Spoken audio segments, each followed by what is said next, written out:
अच्छा अशोक जी, एक छोटी सी सवाल आपसे ले लूँ, फिर मैं वाजपेयी जी और पांडे के पास चलूँगा।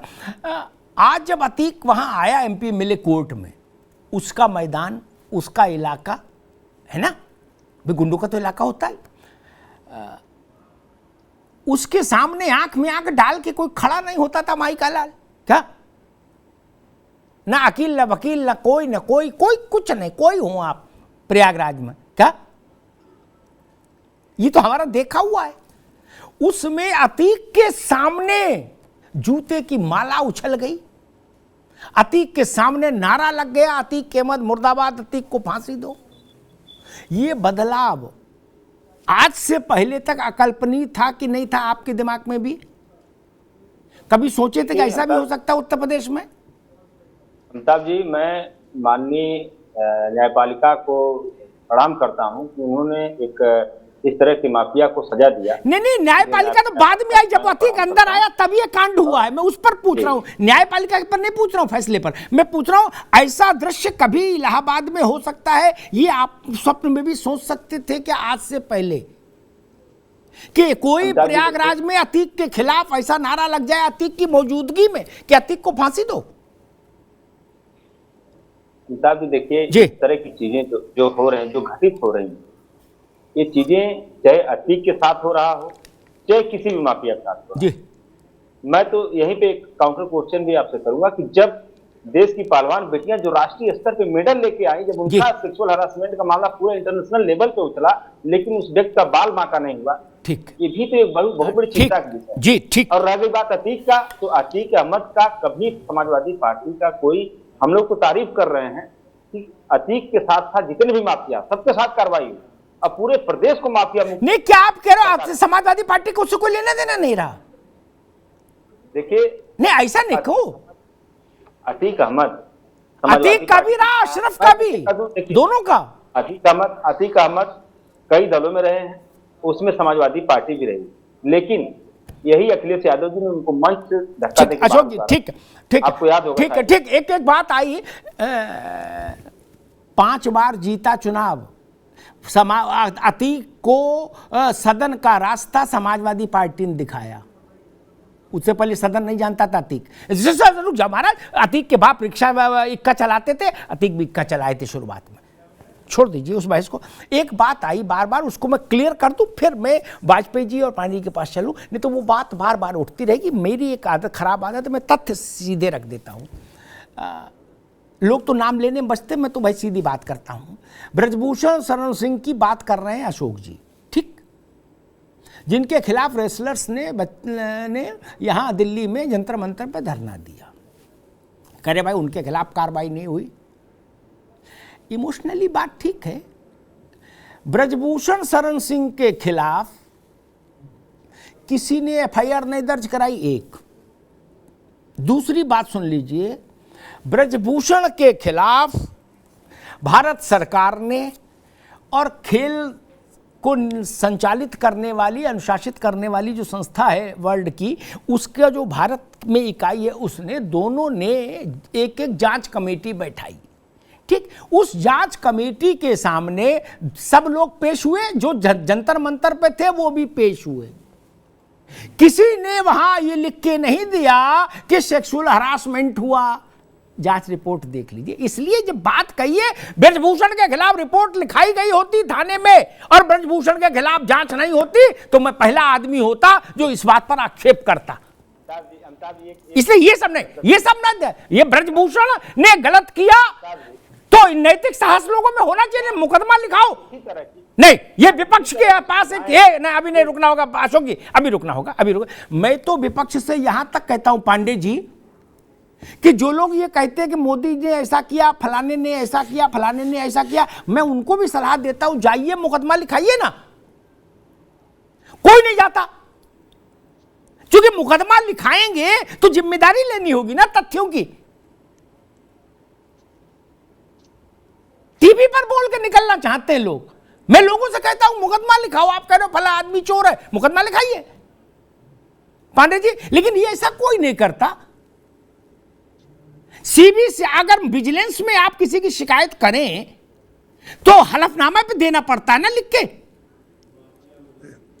बिजनेस वाले चिट्ठी भेज देते हैं कि अशोक यादव जी इनको सत्यापित करिए, इन आरोपों को। तो सत्यापित करने की हिम्मत होनी चाहिए पांडे जी, नहीं होनी चाहिए। बिल्कुल आप ठीक कर रहे हैं, लेकिन जो सबसे बड़ी बात है अतीक वाले मामले में जी, कम से कम पब्लिक का कॉन्फिडेंस जो है, जो बार बार आप भी कह रहे हैं और हम लोग महसूस कर रहे हैं कि इसके बाद एक जनता में ये कॉन्फिडेंस आएगा। वो जो आप कह रहे हैं ना कि लोग एफआईआर नहीं लिखाते हैं, उसके बदमाश के खिलाफ नहीं बोलते हैं, डरते हैं। अब अगर जैसे दो उदाहरण तो निश्चित रूप से चाहे ठीक है, ये चाहे ये किस कारणों से हो रहा है उस पर हम नहीं जानते, लेकिन ये बात है कि अतीक भी और मुख्तार अंसारी दोनों बहुत ड्रेडेड अपराधी इस प्रदेश के थे, और इन दोनों अपराधियों के खिलाफ वो प्रोटेक्शन निश्चित रूप से बसपा भारतीय ये सपा से और बसपा से मिल रहा, इसमें भी दो राय नहीं है, सब जानते हैं। उसको हम अच्छे शब्दों में कह दे तो उसके तर्क वितर्क दे सकते हैं आप कि ऐसा नहीं, ठीक बात है, क्या प्रोटेक्शन। अब ये ठीक है कि योगी जी ने ये समझा, चाहे जो भी उनके व्यक्तिगत कारण हो या जो भी कारण, इन दोनों के जो घोर अपराधी प्रवृत्ति के लोग थे, इनके खिलाफ अगर कार्रवाई प्रदेश में हुई और इतनी सख्त कार्रवाई जी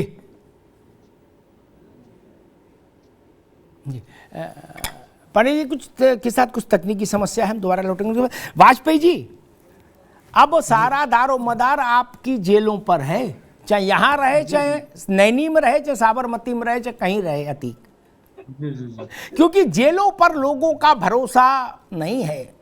वो माँ किसी से भी आप पूछो, आप जेलर रहे हो, जेल के बड़े अधिकारी रहे हो, मैं इसलिए नहीं कह रहा, आप कहीं से भी पूछो, जेल के बाहर जो पान वाला बैठा है, चाय वाला गुड्डू बैठा, उससे पूछ लो, वो कहेगा भाई साहब सब हो जाएगा, चिंता ना करो, माल है तो सब ठीक है। और जिसके पास माल भी है और जूते में भी दम है, वो तो फिर जेल में किसी की नहीं सुनता। वाजपेयी जी गलत तो नहीं कहा? हाँ, ये बात आपकी बिल्कुल सही है, लेकिन मुझे लग रहा है जो इस समय सरकार जिस तरह टाइट है जी, और वो सबको डंडा किए हुए, तो मुझे तो नहीं लग रहा कि इसमें कोई कहीं गड़बड़ी होने की संभावना है। मुझे मतलब इसमें बहुत क्योंकि हम लोग जब नौकरी करते तब भी सरकारें चलती थी, लेकिन तभी हम लोग गाड़ी पटरी में लाने का हर तरह प्रयास करते थे। और ये सही है कि आपने जो कहा कि ये बिल्कुल सही बात है कि इस तरह के लोग हर तरह का दंड, सबसे अपराधी का जो बड़ा अपराधी होता है, सबसे पहले वो लालच देता है, पहला काम उसका लालच देना होता है। इसमें नहीं आए तो धमकाएगा कि आप बच्चे यहाँ पढ़ रहे हैं, आपके यहाँ ये पढ़ रहे हैं, मुझे पता है। तो दूसरा ये कंडा अपराधते हैं, तो ये तो करते हैं, लेकिन चूंकि सरकार सपोर्ट कर रही है आपको पूरी तरह से, तो अगर इसमें भी अगर आप कुछ न कर पाए तो फिर ये पूरी तरह से, मतलब मैं इसको कहूंगा कि 100% फेल्योर है। जी ठीक बात है। मुझे जी पांडे जी, ये शायद मेरे ख्याल से ये भी पहली बार हुआ होगा कि पांडे जी आपको आवाज आ रही है मेरी? नहीं शायद अभी अच्छा अब एक बार देखिए भाई, जोर जोर निर्मल जी आपके पास एक सवाल लेके आता हूं।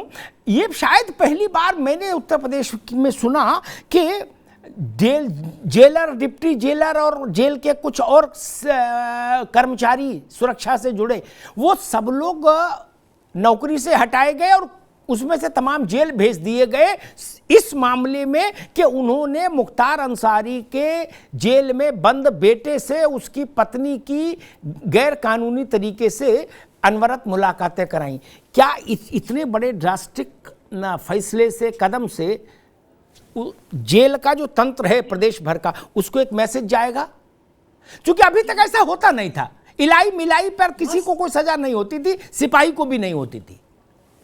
ये बहुत सटीक मैसेज है जी, बहुत सटीक मैसेज है कि अगर कोताही हुई तो जेल अधिकारी भी नपेंगे और बढ़िया से नपेंगे, उनकी नौकरी भी जा सकती है और वो जेल भी जा सकते हैं। आपने देखा अभी पंजाब में क्या, वो एक खुद वहां के मंत्री जी बोले हैं कि रोपड़ जेल में झूठा उसको लगा दिया और उसमें बहुत सारे पूरी जेल में वो अपनी पत्नी के साथ एकदम फैमिली रूप में रह रहा है वहां रोपड़ जेल में।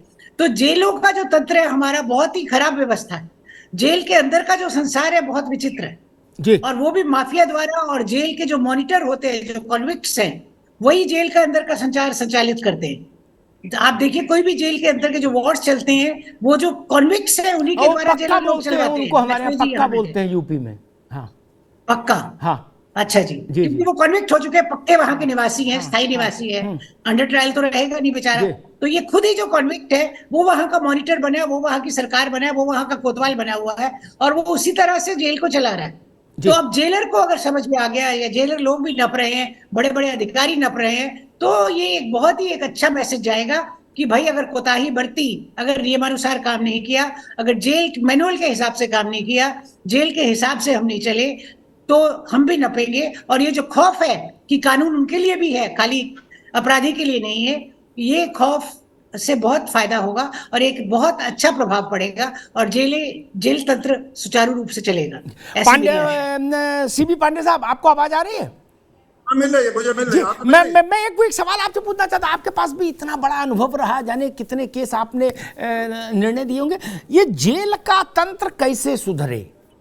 क्योंकि सारी कवायद तो हो भी जाए, मान लो आदमी को पकड़ के ठूंस दिया जेल के अंदर, और वो जेल के अंदर हलवा खा रहा है, तब भी तो फिर मामला गड़बड़ हो जाता है, नहीं? बिल्कुल, ये जेल का जो तंत्र है ना, ये तंत्र सुधरेगा, नेताओं से इनका जुड़ाव रहता है। अपराधियों से तो होता ही है, क्योंकि अपराधी तो सीधे उनको लाभ पहुंचाते हैं, और उनका जो संरक्षण देते हैं सारे नेता करते हैं।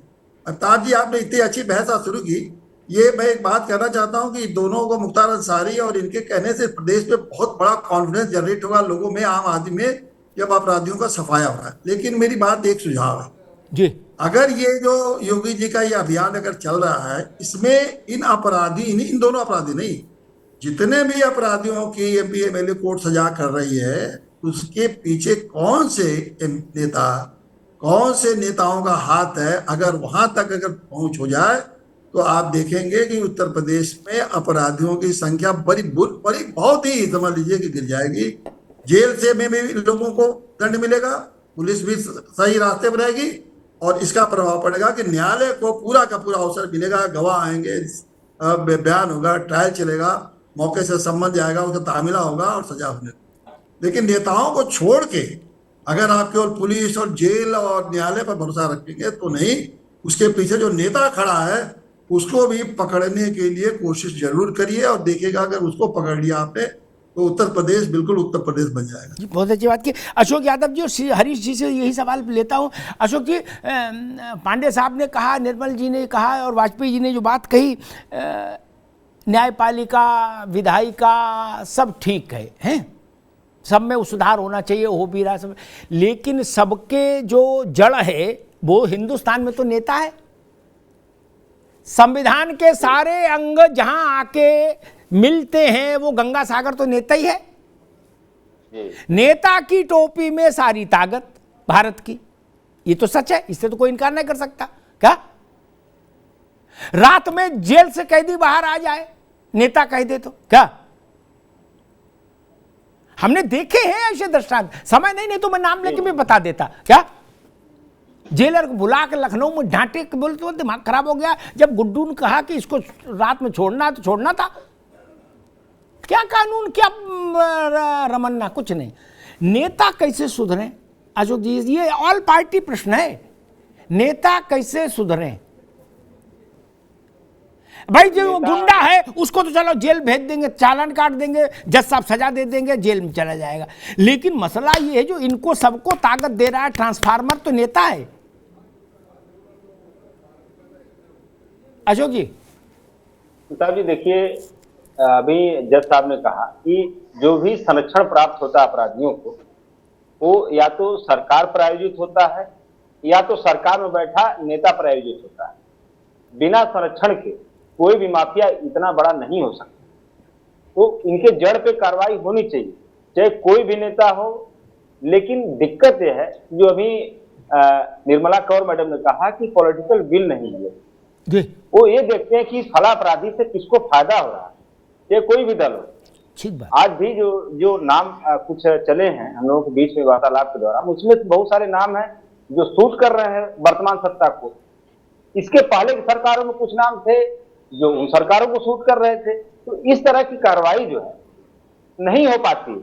एक सरकारी संरक्षण प्राप्त होता है लोगों को, और सरकारी संरक्षण जब तक ये हटेगा नहीं इनके पीछे से, तब तक नहीं कुछ हो पाएगा। और सरकारी संरक्षण क्यों नहीं हटेगा?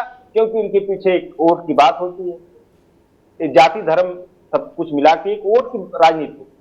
तो इसलिए जो है एक आत्मा इंट्रोस्पेक्ट एक वर्ड है कि उसको नेताओं को इंट्रोस्पेक्ट करने की जरूरत है कि हमें निर्विवाद रूप से किसी भी माफिया को जात के आधार पे, धर्म के आधार पे, मजहब के आधार पर संरक्षण नहीं देना है। लेकिन ये विल पावर कहीं से पैदा नहीं होगी, ये अपने अंदर से पैदा होगी। बहुत अच्छी बात की अशोक जी। हरीश जी, वही सवाल आपके पास लेके आता हूं।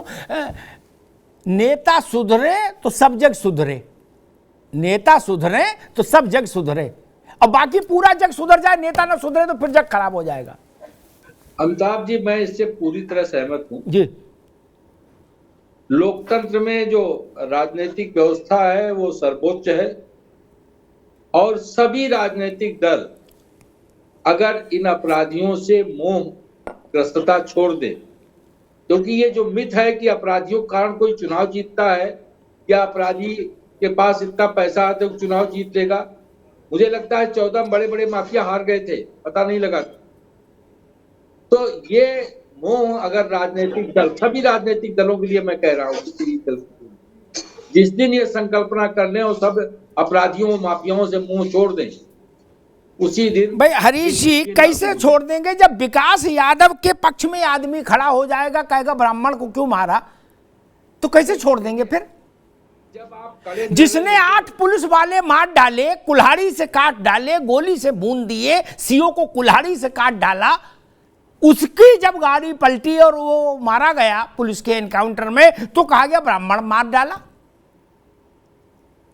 तो फिर तो बड़ा मुश्किल है, न मुसलमान, कोई ब्राह्मण, कोई हिंदू, कोई ठाकुर, कोई लोधी, कोई राजपूत, कोई बनिया, कोई कायस्थ, यही होता रहेगा।